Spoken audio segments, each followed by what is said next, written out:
গোপন খবরের ভিত্তিতে এক বাংলাদেশি নাগরিককে আটক করা হয়েছে আগরতলা রেল স্টেশন থেকে। তার নাম আব্দুল খালেক ওরফে হাসিম মিয়া, বয়স 28, বাড়ি বাংলাদেশের নেত্রকোনায়। সে অবৈধ উপায়ে বাংলাদেশ থেকে ভারতে প্রবেশ করেছে। সে ট্রেনে করে বহিরাজ্যে পাড়ি দেওয়ার উদ্দেশ্যে আগরতলা রেল স্টেশনে আসে।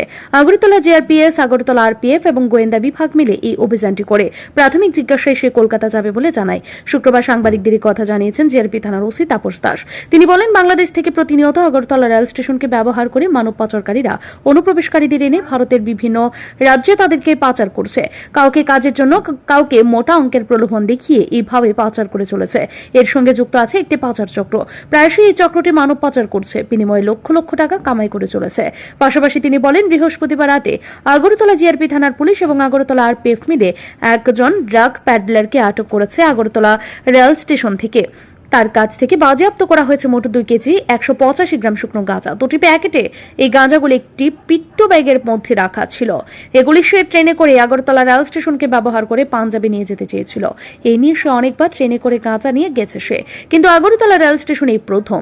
এই ব্যাপারে আগরতলা জিআরপি থানাতে তার বিরুদ্ধে একটি এনডিপিএস ধারায় মামলা নেওয়া হয়।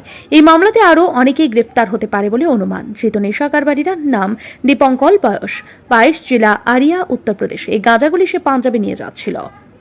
আমাদের আগরতলা রেল স্টেশনে দুটো জয়েন্ট অপারেশন হয়েছে। আমাদের আগরতলা জিআরপি, আরপিএফ এবং বিএসএফ এবং আমাদের যারা সিস্টার এজেন্সি আছে সবাই মিলে। তো প্রথম দিকে আমরা একজন বাংলাদেশি নাগরিককে গ্রেপ্তার করেছি, যিনি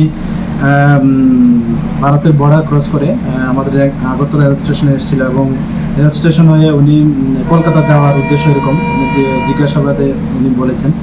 তো আর গতকালকে আরেকটা আমাদের আগরতলা রেল স্টেশনে জয়েন্ট অপারেশন হয়েছে, যেখানে একজন ড্রাগ প্যাডলারকে গ্রেপ্তার করা হয়েছে, যদিও ওনার বাড়ি উত্তরপ্রদেশ আরোহা জেলায়।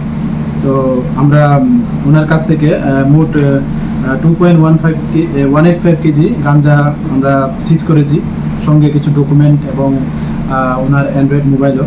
তো আমরা গতকালকেই ওনাদের এগেনস্টে একটা আগরতলা জিআরপি থানাতে মামলা নেওয়া হয়েছে এবং আমরা দেখছি যে তাদেরকে মানে কে সাহায্য করেছে বা এই গাঁজাগুলি কোথা থেকে মানে আনলো, সোর্স অফ।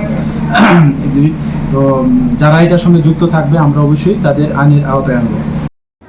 শুক্রবার 2 জনকেই আদালতে প্রেরণ করা হয়। এই গাঁজাগুলি পাঞ্জাবে প্রায় 50,000 টাকা বিক্রি হতে পারে বলে জানায় পাচারকারী। ব্যুরো রিপোর্ট, ঋদ্ধি নেটওয়ার্ক।